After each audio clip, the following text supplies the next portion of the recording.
Well, hello. How you doing? I've had a real interesting day.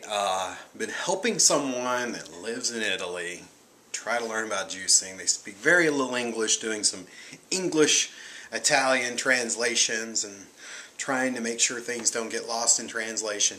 It's really cool that you can go on the internet and translate anything you want into any other language and try to help someone clear across the other side of the world. But it's been pretty interesting. You'd think it would be hard and frustrating, but it's been more of a challenge and fun. Well, anyways, today's video, I want to talk about some documentaries that we watched over the weekend that Joanne and I watched. The first one we watched was Filtered. Or not Filtered, it's called Tapped, about the bottled water industry. And I've seen it before. Joanne's never seen it.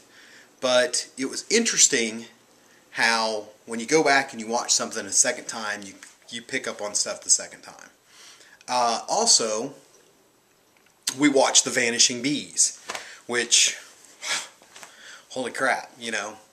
And then we watched Plastic Planet. Now, if you haven't seen Plastic Planet, you should really go watch it. Somebody in Juice Club recommended it, and we watched it. So after watching those, kind of got this feelings like, oh God, we're screwed. We're screwed. You know, there's nothing us as a planet, as a species can do, because we've gone too far. But it can't be. There has to be a way that we can fix this. But the Plastic Planet had some very, very interesting things in it that made me stop and take a pause and look back on my life and things that have happened to me. Like when I really started gaining weight. When I moved into my old house, I bought a water cooler with a big 5-gallon water jug, and that's when I started drinking of it. Now, in the Plastic Planet documentary, they said that BPA can cause you to gain weight. It causes obesity. That's one of the side effects of that particular chemical that's in most plastics. And, you know, since I started this journey, and a lot of you guys are going to be like, well, duh, Steve, but to this video, but I switched to BPA-free bottles, thinking that was the right way and the thing to do. And in this documentary, there are so many chemicals. I mean, the making of plastic is like a top secret thing. They will not tell you. They will not show you how it's made. The guy kept trying to get in to see how it's made, what's put in there. They won't tell you. It's a closely guarded secret from plastic manufacturer to plastic manufacturer. And the thing that disturbed me the most is at the end of the documentary, he sits down with this lady that says that only 11 of the chemicals have properly been tested in plastic out of the thousands of chemicals that are in plastics. That's what scared me. So, you know, me drinking from plastic bottles that say BPA free on them, and they're BPA free, I thought I was doing the right thing and that was good. I don't think so. I'm changing my opinion on that because it's plastic. There are other chemicals that are leaching into my water, into your food, into things.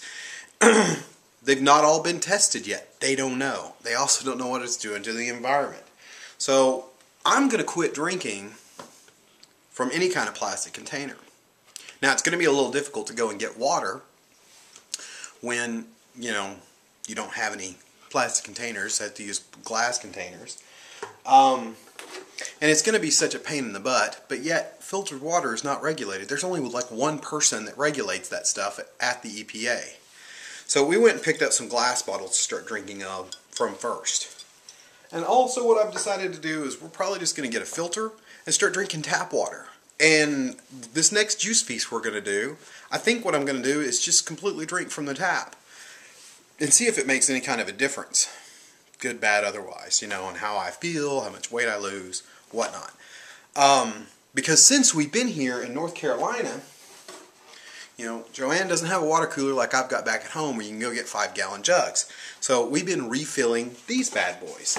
And these bad boys are obviously not BPA free, but you know, we don't leave them in the car. Supposedly that's one way of definitely getting them to leach into your water, or what's in them, is if they're left in a vehicle for, you know, in the heat, those chemicals leach into the water or whatever's in them. But you don't know how long that container's been sitting on a truck on a hot summer day. And just think about all the delivery trucks that go out during the heat of the summers that are delivering Cokes and other types of drinks that are in the heat with those chemicals just leaching into them. So it's just like, wow, we are screwed. There's plastic everywhere. Freaking juicers are made out of plastic. And when you wash plastics, microwave them, heat them, they get scratched, you release those chemicals. You know, so repeated washing of things, or repeated washing of plastic bowls and things, or maybe even your juicer. I mean, you just don't know. And I mean, it's like, when we're doing enemas, we try to use either distilled water or spring water that come in plastic containers. So, and when we do our enemas, we're putting them in plastic bottles. So, and that, you know, that was another thing. In the Plastic Planet video, that guy was walking up and smelling every piece of plastic, and he even put plastic in his mouth. He kept tasting plastic. It's like, this guy's got some kind of weird fetish going on.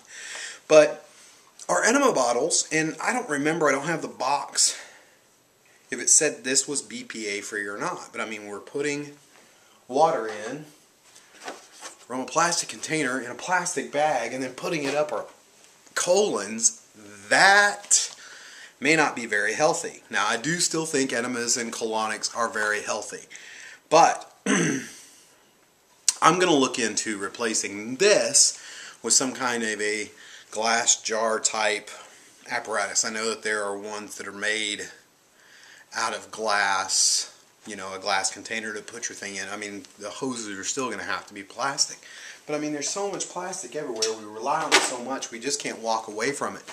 Now, what it's doing to the environment is a terrible thing, and what's happening to the environment and to the oceans and all the plastics in the oceans, to me, I don't think that's a chemical company's fault. I think that's a societal issue. That's people just not disposing of their trash properly.